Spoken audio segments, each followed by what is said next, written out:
Magandang araw mga kabarya, and welcome to my channel Saudi Boy TV, and this is your Kuya Alan. Sa mga bago ko pong subscribers at mga viewers, maraming salamat po at welcome po kayo sa aking munting channel. Sa mga senior citizens at mga silent viewers ko po, maraming salamat din po sa walang sawang panonood at pagsubaybay ng aking mga videos. At kung bago ka naman po sa aking channel, ay huwag mong kalimutan i-like, mag-subscribe ka na at pindutin ang notification bell para updated ka palagi sa panibago kong video. At kung gusto mo naman pong magpa-shoutout ay mag-comment ka lamang po sa comment section para sa susunod kong video ay maisama ka sa shoutout. Guys, isi-share ko lang po ang mga Nepal banknotes kong koleksyon. Ayan po. Meron po akong 5 rupees. Ayan.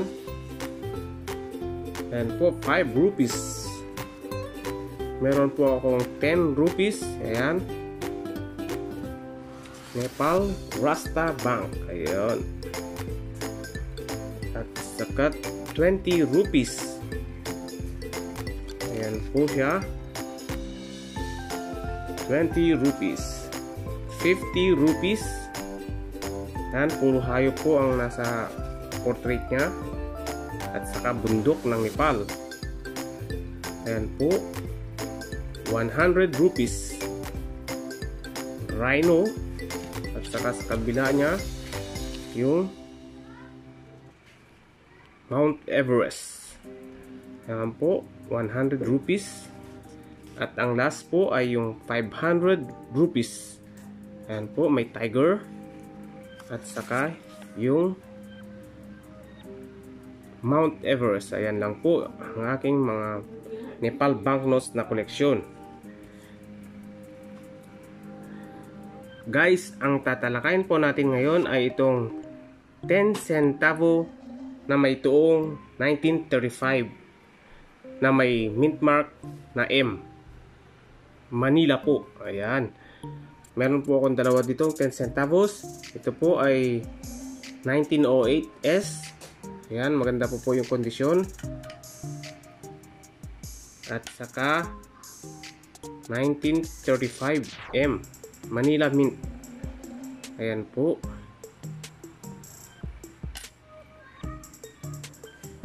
Napakaliit lang po nitong baryang ito. Compare po natin itong barya natin sa ating 10 centavos. Ayan, na BSP series, kasing laki lang din po ng 10 centimo natin. Ayan.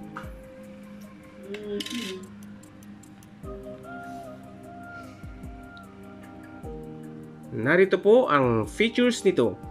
Country, Philippines. Period, Insular Government 1901 to 1935. Type, Standard Circulation Coin. Years, 1907 to 1935. Value, 10 centavos.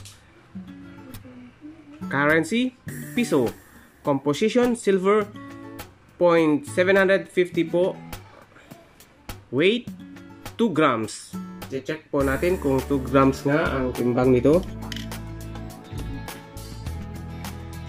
Ayan, 2 grams po. Diameter, 7 mm. Thickness, 0.96 mm. Shape, round. Orientation, coin alignment. Ito po ay demonetized na. References, KM number 169 at ang SCON number po ay 9. Ang nakikita nyo po guys ay ang kanyang obverse. Eagle above the shield, date below.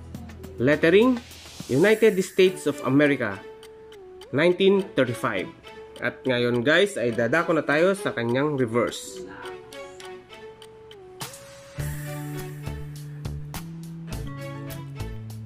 Lady standing wearing a flowing dress. Right hand holding a hammer resting on an anvil. An active volcano, Mount Mayon on the right. Lettering, 10 centavo, Filipinas. Translation, 10 centavos, Philippines. Ang engraver po nito ay si Melesio Figueroa. At ang edge po nito ay threaded. Ayan po, may gatla-gatla. Ang 10 centavo na may taong 1935 at may mint mark na M ay may total mintage po na 1,280,000 pieces. Ganyan po karami ang ginawa nilang 10 centavos na may taong 1935 at may mint mark na M. At ngayon guys ay dadako na tayo sa kanyang update price sa numista. Isa lang po ang update price nito, ang very fine, at may halaga po itong 289.35 pesos. Ayan po, isa lang po ang update price ng 10 centavos na may taong 1935 at may mint mark na M. Ayan guys, hanggang dito na lamang po ang konting impormasyon at update price ng 10 centavos na may taong 1935 at may mint mark na M. Sana guys ay may nakuha kayong konting impormasyon mula sa baryang ito. Maraming salamat po sa walang sawang panonood at pagsubaybay ng aking mga videos. Hanggang sa muli, mag-ingat po kayong palagi. God bless.